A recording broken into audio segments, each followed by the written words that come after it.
Hi guys, my name is Nikita and I'm an engineer, and I'm gonna give you some real advice on getting admission into the Royal College of Art. And this advice could really go for any top tier art and design school. No, I did not have an educational background in art and design, and no, I did not have a portfolio when I decided to apply to the RCA. I applied in the very last round, round 4, which I don't recommend doing since most of the spots are filled up by that point and you want to apply as early as possible to give yourself the best chance. Just to give you guys some background, I studied industrial engineering at the Georgia Institute of Technology for my undergrad. When I wasn't studying, I was pursuing my creative passions as a means of escape from the pressure and stress that I felt from my very rigorous course load. After graduating, I realized that I wanted to pursue a professional career path that was more creatively inclined. Then, after doing a lot of research, I came across the digital direction program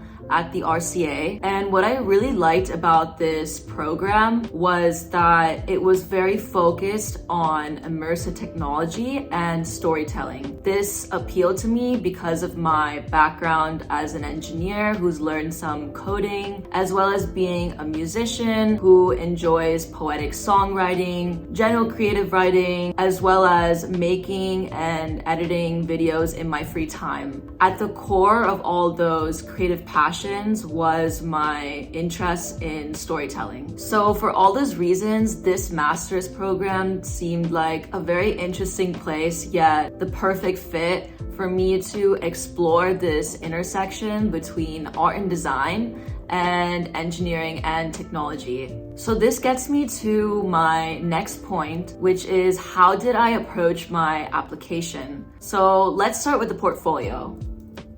Also, please keep in mind that this is how I approach my application based on my program's requirements. Some programs may ask for different or extra materials to submit, so you should check with your program as well. A very important thing that is needed in your portfolio is having a strong concept or theme behind all your work. What is your vision and perspectives that you are trying to portray through your work? Being a critical thinker and having a strong creative vision is extremely important. It's less about having strong technical skills, and it's more about the ideas and philosophy that you are trying to tell through your work. For instance, in the digital direction program, they do not expect you to already know how to use immersive technology because they will anyways teach you these skills in the program. They are looking for students with a strong storytelling ability that show potential for being implemented using immersive technology. You could present something in your portfolio that is visually and technically very beautiful, yet have no meaning or concept behind it. That is not what RCA is looking for.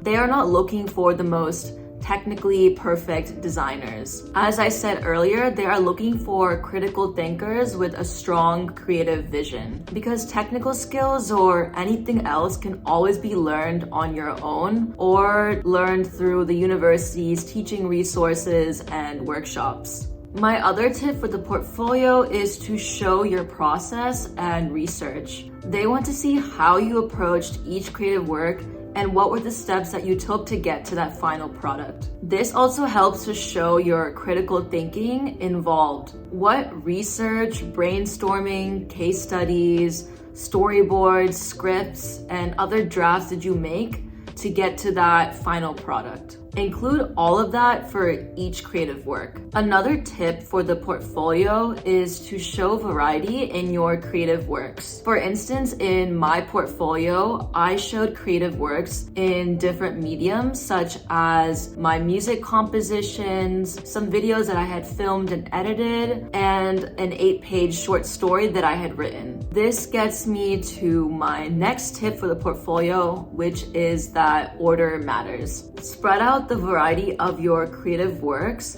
so that the diversity of your skill sets come across. Don't put your creative works of the same type or medium all together in the beginning, middle, or end of your portfolio. Order also matters because admissions staff don't have so much time to look at your portfolio so much in detail because they have so many other applications to look at. So make sure to put your best work first, your second best work last, and your third best work in the middle, and then sprinkle in all your other creative works in between those. My last tip for the portfolio is that they have to be very visual. As I said earlier, the admissions staff is mostly going to glance through all your work in the portfolio before looking at the details. Hence, creating some form of visual hook for each creative work is extremely important.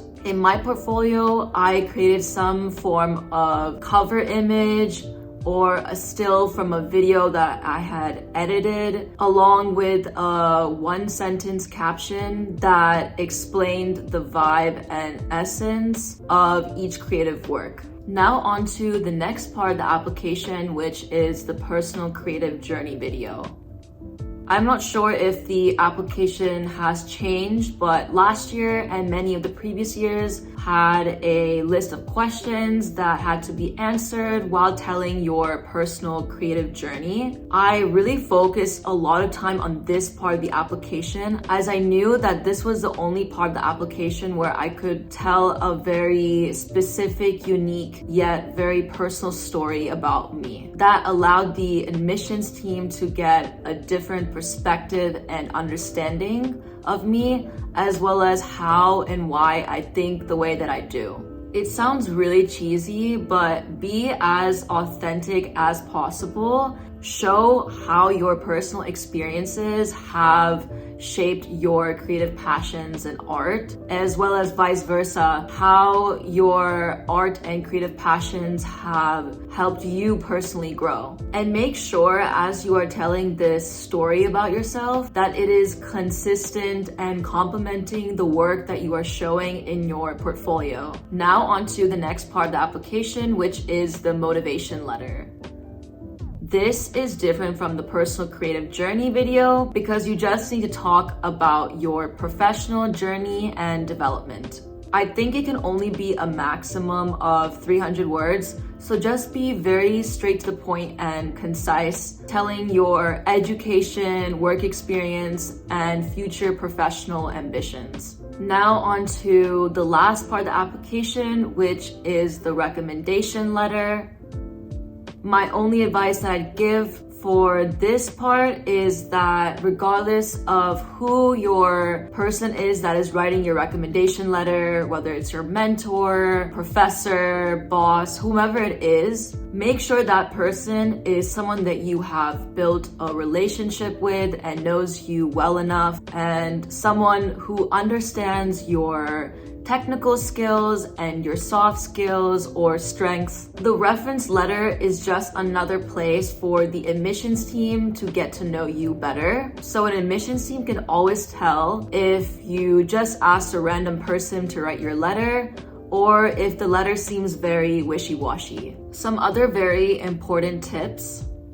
Whatever your education and background is in, make sure to show how it provides you a different perspectives to your potential studies at the RCA. This is especially important if your previous educational or work background is not in art and design. For instance, in my application, I talked about how my background in engineering and computational media allowed me to understand how to use computers and their applications to convey a story in a different manner. RCA is looking for students with different skill sets, backgrounds, and perspectives that can contribute to their projects in a different way. Especially in the digital direction program, you will have projects that involve working and collaborating with other students in a group. From my personal experience so far at the RCA, having a diverse group of people with different perspectives and knowledge is extremely important to make a more unique and interesting project. That brings me to my next point. Show that you are a team player and have the ability to work in a global and diverse team setting. Like I said earlier, you will have projects that involve collaboration with other students at the RCA. And most of RCA's student body is international students. So you must have the ability to work with other people from other cultures and backgrounds. My last tip is to reach out to any points of contact in your program. This could be tutors or even current students or alumni from your program of interest. I personally learned how to make my portfolio and just get even general advice on how to approach my application by simply DMing students on Instagram, which ended up helping me immensely with my application. So once you have gotten through your entire application and have submitted, RCA may or may not call you for an interview if they feel that they need more information from you. I never had to do an interview, but I have heard that you basically just talk through your portfolio and your ideas, as well as your artistic journey and what you hope to get by doing a degree at the RCA. So that's all for now. I hope you enjoyed this video and found it helpful. If you did, please give it a big thumbs up and subscribe to my channel if you haven't already. I will continue to be making more content on my experience and my projects that I'm doing at the RCA. So thanks for watching and I'll catch you in the next video. Bye!